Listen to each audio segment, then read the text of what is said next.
কাজের চাপে পদত্যাগ করতে হচ্ছে, এটা কি কাজের চাপে না রাজনৈতিক চাপে? একাধিক বিএলও পদত্যাগ পত্র জমা দিয়েছেন, তারা কাজের চাপে জমা দিচ্ছেন না রাজনৈতিক কোনো চাপে করে জমা দিচ্ছেন? একমাত্র হসপিটালাইজেশন ছাড়া পদত্যাগ অ্যাকসেপ্ট হবে না। একদম পরিষ্কার গাইডলাইন রয়েছে। উনাদের সত্যিকারের যদি কাজ করার ইচ্ছা নেই, তাহলে আইনে যা আছে, আমি বলছি না, আমি বিএলএ তো রেসপেক্ট রেখেই বলছি, ওদের চাকরি থেকে রিজাইন দিতে হবে। আইনের প্রভিশনটা বলছে, আমি কিন্তু বলছি না। আমি বলছি আইনের কোনো প্রভিশন নেই পদত্যাগপত্র দেওয়ার। ইলেকশন কমিশনের ডিউটি হচ্ছে ডিজাস্টারের ডিউটির মতো। এই ডিউটিতে একমাত্র হসপিটালাইজেশন ছাড়া বিকল্প কোনো রাস্তা নেই যিনি তার ডিউটি থেকে অব্যাহতি পাবেন। আর যদি কেউ চাপ দিয়ে থাকে, অশোক দাস যাদবপুরের বিএলওর মতো তৃণমূলই চাপ দিচ্ছে, বিজেপির এগুলো করার দরকার নেই।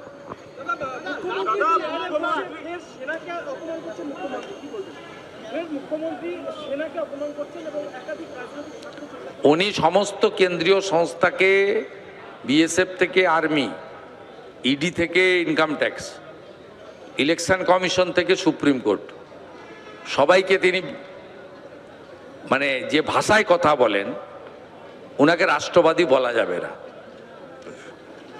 উনি এখন হিন্দু ভোট পাওয়ার জন্য চারিদিকে নারকেল ফাটিয়ে বেড়াচ্ছেন, কিন্তু ট্রেন ছেড়ে গেছে। যে মুখ্যমন্ত্রী হিন্দু ধর্মকে গন্দা ধর্ম বলেন, যে মুখ্যমন্ত্রী মহাকুম্ভকে মৃত্যুকুম্ভ বলেন, যে মুখ্যমন্ত্রী রাম মন্দির নির্মাণের দিন পার্ক সার্কাসে মিছিল করেন, তাকে হিন্দুরা বিশ্বাস করে না। এই মুখ্যমন্ত্রী সিএ এর বিরোধিতা করেছিলেন, ক্যা ক্যা ছি ছি বলেছিলেন।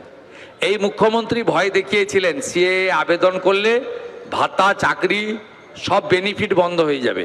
আজকে 65 থেকে 70,000 লোক অ্যাপ্লাই করেছে, যার একটা বড় অংশ বনগাঁ রানাঘাটের, 80% লোক। এবং এর মধ্যে প্রায় 1,500-1,700 জন সার্টিফিকেট পেয়ে গেছে, বাকিরাও পেয়ে যাবে, দ্রুততার সঙ্গে পেয়ে যাবে। তারা তাদের কার ভাতা বন্ধ হয়েছে, কার চাকরি গেছে উদাহরণ দিতে পারবেন?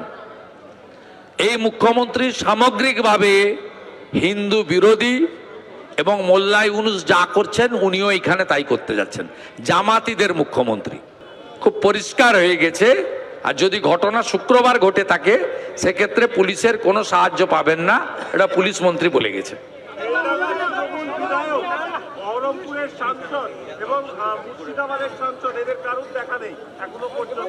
ওদের কারো দেখা মিলবে না।